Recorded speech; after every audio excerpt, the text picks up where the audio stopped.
नमस्कार, मैं हूं आपके साथ अविरल जैन और आप देख रहे हैं हिंदी टीवी। जी हां दोस्तों, शुरू करते हैं आज का हिमाचल प्रदेश से जुड़ा कुछ खास खबरों का बुलेटिन। हिमाचल में 6 दिनों तक खुश रहेगा मौसम, केलांग और कुमसेरी का न्यूनतम तापमान माइनस में। हिमाचल प्रदेश में 6 दिनों तक मौसम साफ रहने के आसार है। मौसम विभाग केंद्र शिमला के अनुसार प्रदेश के सभी भागों में 2 से 7 दिसंबर तक मौसम साफ रहेगा। वहीं आज राजधानी शिमला की बात करें तो राजधानी शिमला के सहित अन्य भागों में मौसम साफ बना हुआ है। उधर बिलासपुर, मंडी, कांगड़ा व हमीरपुर के कई भागों में धुंध पड़ने से सुबह और शाम के समय मौसम में ठंडक बढ़ गई है। राष्ट्रीय महासचिव प्रियंका गांधी तय करेगी हिमाचल में कांग्रेस का मुख्यमंत्री चेहरा। हिमाचल प्रदेश में कांग्रेस की सरकार बनने पर मुख्यमंत्री के चेहरे का फैसला प्रियंका गांधी लेगी। पार्टी नेतृत्व ने राष्ट्रीय महासचिव को यह बड़ा फैसला लेने की जिम्मेदारी सौंप दी है। प्रियंका की रिपोर्ट के आधार पर हाईकमान मुख्यमंत्री को लेकर घोषणा करेगा। विधानसभा चुनाव के दौरान प्रियंका गांधी ने राजधानी शिमला से सटे छराबड़ा स्थित अपने घर से ही चुनाव प्रचार की कमान संभाली थी। चुनाव प्रचार के दौरान शिमला से ही प्रियंका गांधी प्रदेश में परिवर्तन प्रतिज्ञा रैलियां करने लगी है। प्रदेश के सभी कांग्रेस नेताओं की कमियों और खूबियों से भी प्रियंका गांधी काफी वाकिफ है। वहीं बिना मान्यता प्राप्त एनटीटी कराने वाले 8 संस्थानों के डिप्लोमा किए अवैध घोषित, आयोग ने की कार्रवाई। National council for teacher education की मान्यता के लिए बिना नर्सरी टीचर ट्रेनिंग एनटीटी कराने वाले हिमाचल प्रदेश के 8 निजी संस्थानों से जारी 65 डिप्लोमा अवैध घोषित कर दिए हैं। निजी शिक्षण संस्थान विनियामक आयोग की अदालत ने दाखिले देने में नियमों का उल्लंघन करने पर NCFA group of institute Zirakpur Punjab पर 34,05,480 रुपए का जुर्माना भी लगाया है। पंजाब के संस्थान को 9% ब्याज सहित विद्यार्थियों को फीस लौटाने के आदेश भी दिए गए हैं। वहीं महिला T20 रैंकिंग में रेणुका की लंबी छलांग तीसरे पायदान पर पहुंची। भारतीय टीम में खेलने वाली हिमाचल की रेणुका ठाकुर ने T20 रैंकिंग में लंबी छलांग लगाई है। रेणुका रैंकिंग में तीसरे स्थान पर पहुंच गई है। रेणुका सिंह ठाकुर के 737 अंक हो गए हैं। 1.5 माह बाद पहले रेणुका टॉप 20 गेंदबाजों में 13वें पायदान पर थी। भारत की महिला खिलाड़ी दीप्ति शर्मा सूची में 742 अंकों के साथ दूसरे स्थान पर पहुंच गई है। वहीं बड़ी खबर आ रही है कि हिमाचल में एक साल में सामने आए 350 HIV पॉजिटिव नए मरीज। हर साल हिमाचल प्रदेश में 350 से 400 के लगभग नए HIV पॉजिटिव मरीज सामने आ रहे हैं।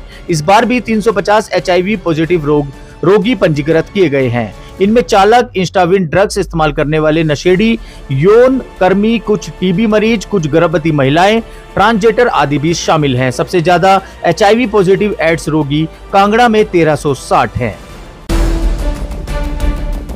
कालका शिमला रेलवे ट्रैक पर दौड़ेगी पैनोरेमिक मिनी वंदे मातरम, पर्यटक निहार सकेंगे खूबसूरत वादियां।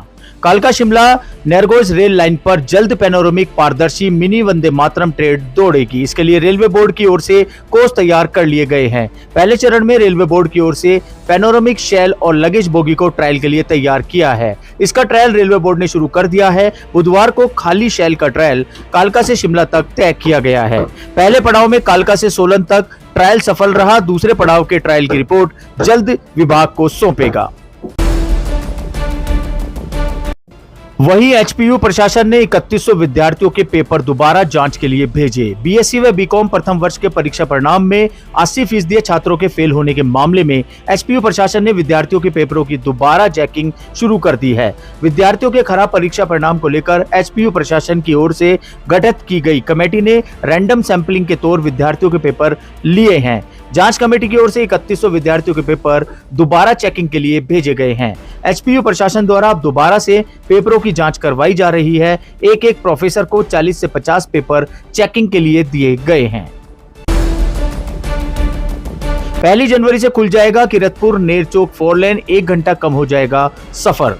जानकारी के मुताबिक बगेड़ से लेकर सुआर घाट तक 4 लेन पर छोटे वाहनों को शुरू करने की योजना पर प्रशासन व निर्माता कंपनी काम कर रहे हैं और जनवरी माह में पंचपीरी के रास्ते सुआरघाट तक छोटे वाहनों के लिए 4 लेन सुविधा शुरू हो गई है। इसमें बाहरी राज्यों से हिमाचल की सैर करने के लिए आने वाले सैलानियों का सफर लगभग 1 घंटा कम हो जाएगा।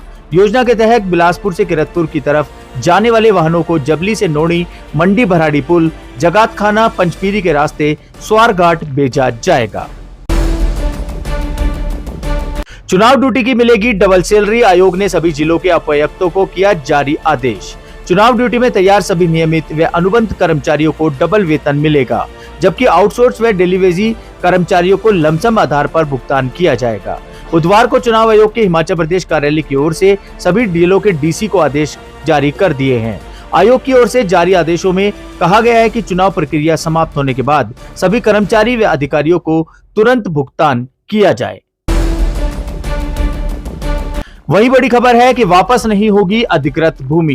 प्रदेश हाईकोर्ट ने भू अधिग्रहण के मामलों में महत्वपूर्ण व्यवस्था देते हुए कहा है कि भूमि अधिग्रहण के सरकार के नाम हुई भूमि दोबारा भू मालिक को वापस नहीं की जा सकती।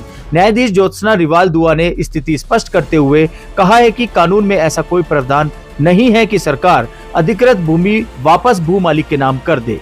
कोर्ट ने कहा है कि अधिग्रहण के बाद जब भूमि सरकार के नाम हो जाती है, उस जमीन के इस्तेमाल को लेकर भू मालिक का कोई लेना देना नहीं रहता। भू मालिक केवल उचित मुआवजे का हक रख सकता है। तो ये थी दिन भर की कुछ खास खबरों का बुलेटिन हिमाचल प्रदेश और अन्य राज्यों से जुड़ा। और खबरें जानने के लिए देखते रहिए और फॉलो करें हिंदी टीवी।